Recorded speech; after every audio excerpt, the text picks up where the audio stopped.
Albania may not be your typical country in conflict or in wars, such as Ukraine or Afghanistan or Syria, but it's got its own unique, spectacular problems, such as human trafficking and sex trafficking. These are the two main significant and I mean very huge problems in Albania.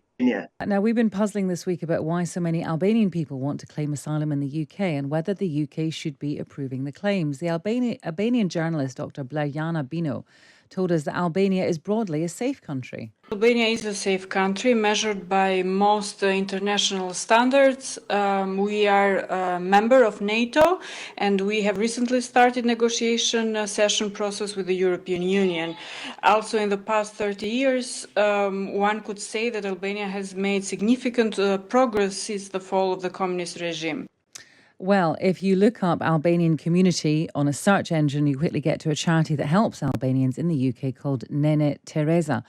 They say they have worked with 1,500 asylum seekers over the last 12 months and say that 73% have successfully received the right to stay. They work with OJN Solicitors on those cases, and Lawrence Jegede is a solicitor at the firm. We can speak to him now. Morning. Good morning.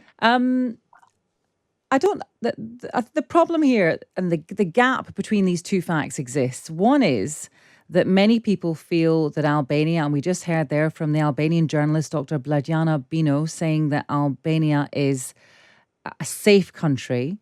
And then on the other side, you have 1,500 asylum seekers over the last 12 months that you've worked with, 73% of whom have received the right to stay. Now, on what grounds are they seeking asylum, Lawrence? Yes, good morning. Thanks for having me.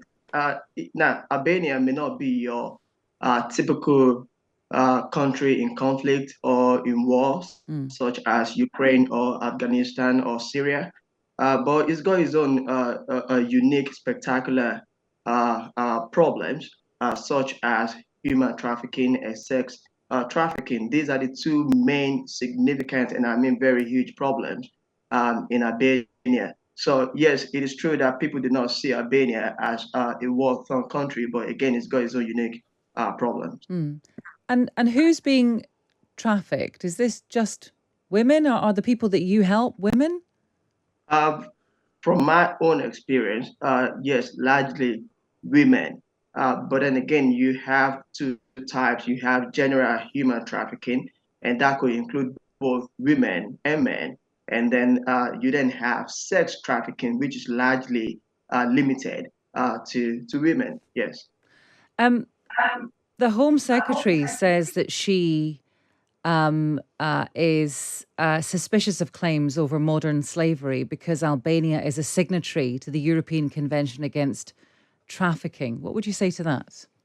The reality of the matter is, yes, you can have policies and documents that recognize a country as a safe country, but the reality on the ground may not actually reflect what the documents do say.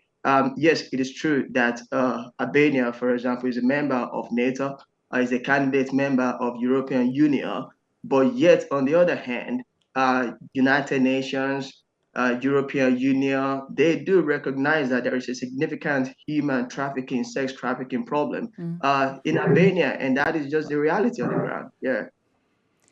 Why is it specific to Albania?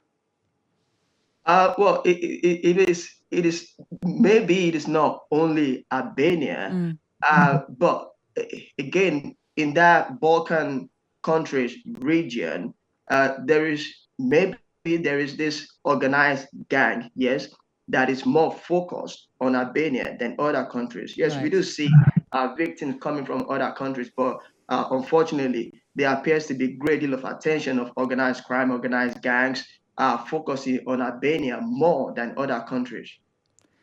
Lawrence, thank you very much for talking to us. That is Lawrence Jegede. He's a solicitor at OJN Solicitors. They've been helping Albanians with their asylum claims.